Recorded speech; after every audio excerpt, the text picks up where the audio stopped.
Bom dia, mercado global de terça-feira, o dia em que o Eurostat manteve inalterada a taxa de desemprego relativa a Portugal, que em dezembro ficou nos 10,9%. Então, a taxa a permanecer estável, de acordo com o Gabinete de Estatística da União Europeia.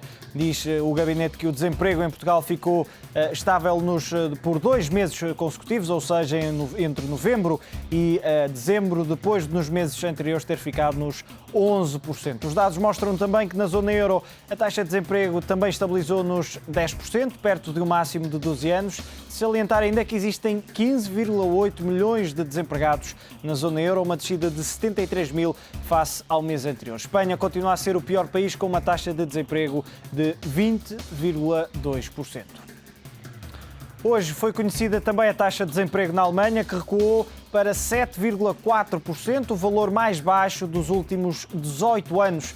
No mês passado, o número de desempregados na maior economia da Europa ascendeu a pouco mais de 3 milhões. Isto significa uma redução de 13 mil pessoas de dezembro para janeiro. A redução de pessoas sem emprego está a sustentar o crescimento da economia, ao mesmo tempo que a confiança dos empresários e dos consumidores continua em alta. A Alemanha vive agora um problema de falta de mão de obra qualificada.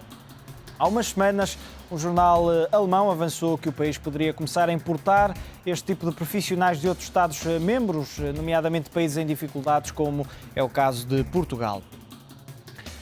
Nos resultados, o BCP apresenta as contas de 2010 já amanhã. O Caixa BI prevê uma subida dos lucros face ao ano anterior, mas uma quebra na comparação trimestral. Já o Bank Millennium, detido em 65,5% pelo BCP, vê os lucros dispararem para os 80 milhões de euros. Esta quarta-feira é a vez do BCP apresentar os resultados de 2010 e tudo indica que os lucros do banco liderado por Santos Ferreira subiram. A previsão do Caixa BI é de 262 milhões de euros, um aumento de 16,5%. Ainda assim, nas contas trimestrais é esperada uma quebra de 17,2%.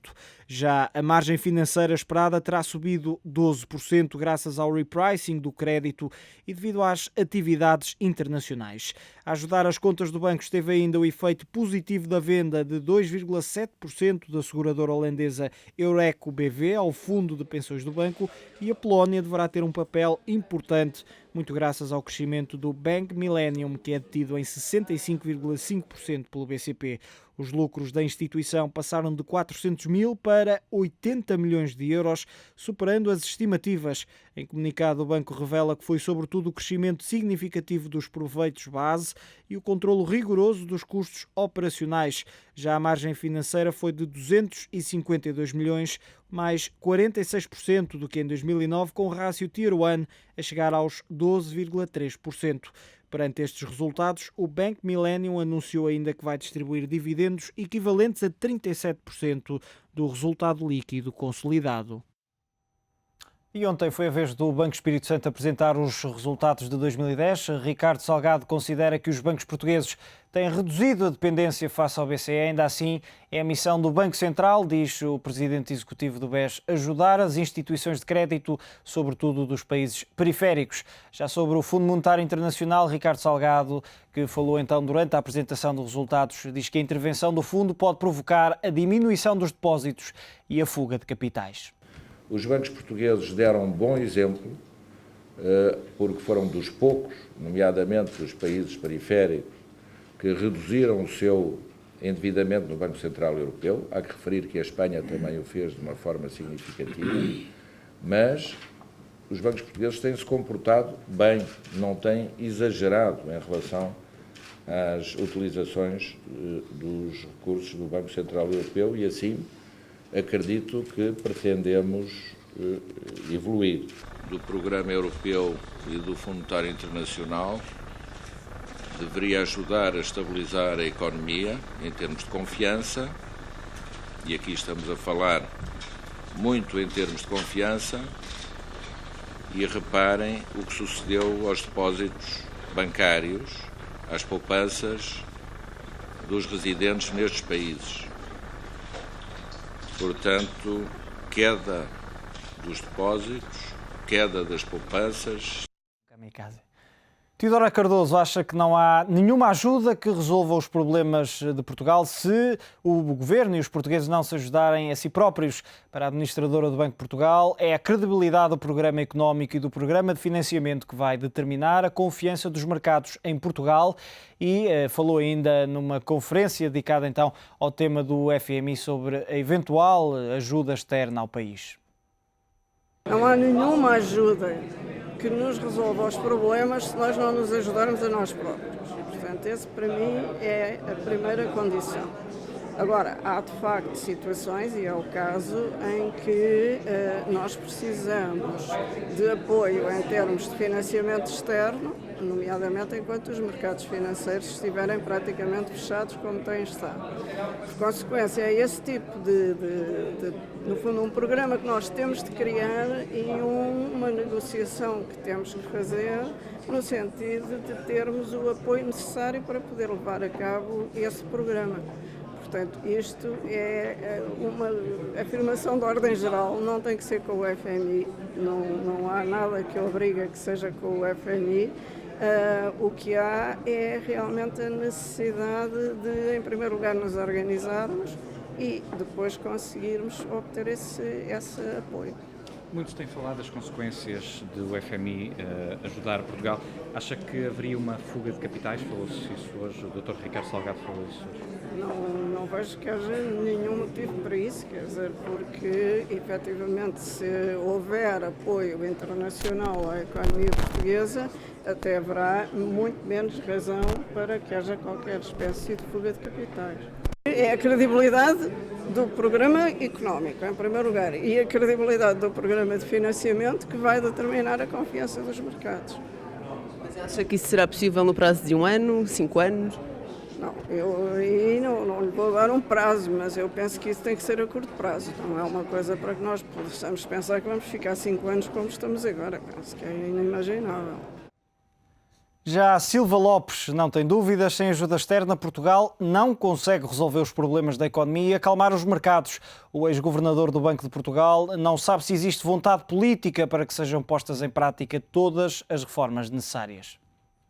A reação dos mercados em relação a Portugal e a outros países vulneráveis são de tal maneira violentas que só com auxílio oficial é que nós podemos escapar disto. Se esse auxílio pode continuar nos moldes atuais, quer dizer, com os apoios que nós estamos a receber do Banco Europeu, Central Europeu e também da CE e talvez outros, se isto continuará a ser suficiente, é uma questão que eu não sei responder. Tenho algum receio que não, mas enfim. E, portanto, que nós precisamos de ir para formas de auxílio mais formais do que aquelas que existem atualmente, nomeadamente o tal recurso ao Fundo Europeu de Estabilização Financeira e Fundo Monetário Internacional.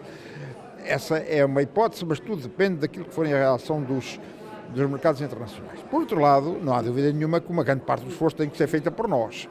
Quer dizer, uma parte do esforço feita por nós pode ser imposta do exterior, como aliás está a acontecer, porque esta austeridade orçamental que a gente está a ter, estes princípios de reformas estruturais que nós estamos a verificar, são impostos do exterior. Já não tenho dúvidas nenhumas que cada vez que o Ministro das Finanças ou o Primeiro-Ministro vão a Bruxelas, vêm lá com recados novos para pôr em prática cá em Portugal.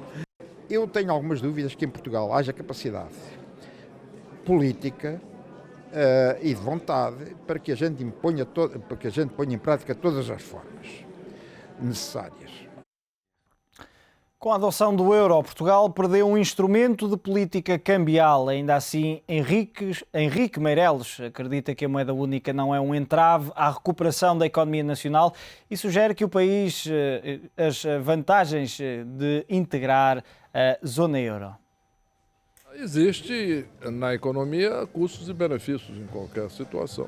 O euro oferece uma série de vantagens, de estabilidade de preços, custos financeiros mais baixos e etc. Por outro lado, envolve ajustes que não dependem da flutuação da taxa de câmbio. Portanto, eu acredito que esta foi a opção da comunidade europeia, que deve se perseguir e aproveitar o lado positivo e enfrentar os problemas de ajuste de competitividade que são trazidos pela moeda forte. Pela primeira vez em mais de 3 meses, o Banco Central Europeu passou 7 dias sem comprar dívida soberana de qualquer Estado-membro. Os analistas justificam a ausência de Jean-Claude Trichet nos mercados com a ligeira acalmia dos investidores. Um sentimento que poderá ajudar Portugal a obter mais 1.000 milhões de euros de financiamento já amanhã. Na semana anterior, o BCE tinha adquirido títulos de dívida de países da zona euro no valor de 146 milhões de euros. No total, o BCE já comprou 76.500 milhões em dívida destes países desde maio. O programa faz parte dos esforços para travar os indicadores de risco de países como a Grécia, Irlanda e Portugal. E em estúdio, para analisar os destaques do dia, está o Bruno Costa, analista da GoBulling. Bruno, muito bom dia. Começando por estas declarações de vários representantes nacionais numa conferência dedicada ao tema, em que o tema central era o Fundo Monetário Internacional, ajuda externa ou não. Começando pelas declarações de Teodora Cardoso, que há umas semanas tinha discordado o próprio governador, dizendo que Portugal precisava de ajuda externa, mas não necessariamente o Fundo Monetário Internacional. Agora vem dizer que não há nenhuma ajuda que resolva os problemas se os portugueses e o governo não se ajudarem a si próprios. Parece que houve aqui uma mudança estratégica de posição. Sim, tem a ver com a tal questão das expectativas e com o facto de querermos primeiro fazer nós o nosso trabalho e depois, então, se não conseguirmos, recorrer à ajuda externa. Mas, no essencial, eu creio que estão mais ou menos todas as opiniões alinhadas no consenso de que, portanto, nós já estamos a beneficiar da ajuda externa, seja através da presença do Banco Central Europeu, seja através das várias reuniões e conselhos que temos recebidos lá fora, e, portanto, Portugal, teoricamente, já está a beneficiar dessa ajuda externa. Do ponto de vista da nossa situação, ela é bastante complicada, como nós já temos vindo aqui a relatar, e apesar destes sucessos na execução orçamental, relativamente aos terceiros objetivos que Portugal traçou para a meta do déficit, de uma maneira, e tem para já as taxas de juros, manifesta um abrandamento, portanto, relativamente à tendência que tem sido verificada de janeiro. No caso dos juros a 10 anos, já estão a abrandar hoje abaixo de 7%, poderá ser também um sinal, apesar de amanhã ser uma emissão de curto prazo? Sim, eu creio que neste momento as taxas de curto prazo estão mais ou menos aos mesmos valores do primeiro leilão que foi efetuado em janeiro.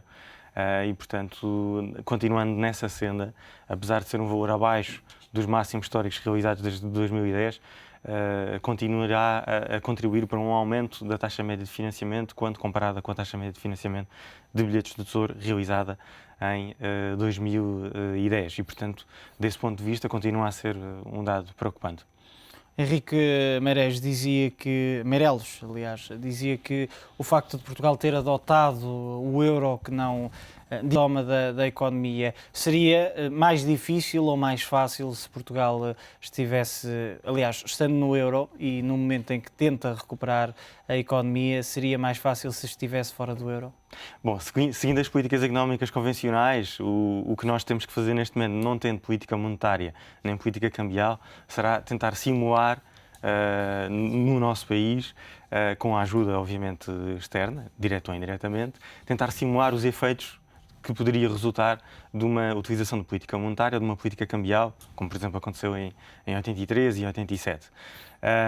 Porque, inevitavelmente, parece que também estão todos de acordo, que esse processo de simulação tem que ser efetuado, seja através de uma deflação, com o efeito de uma redução dos custos de produção, podendo ser através dos salários, como tentado a ser seguido, mas, portanto, teme-se que esse processo deflacionário, por questões de ordem de ciclo eleitoral político, a pensar eventualmente em 2013, possa não ser o mais rápido que nos permita, portanto, continuar na senda destas medidas de austeridade.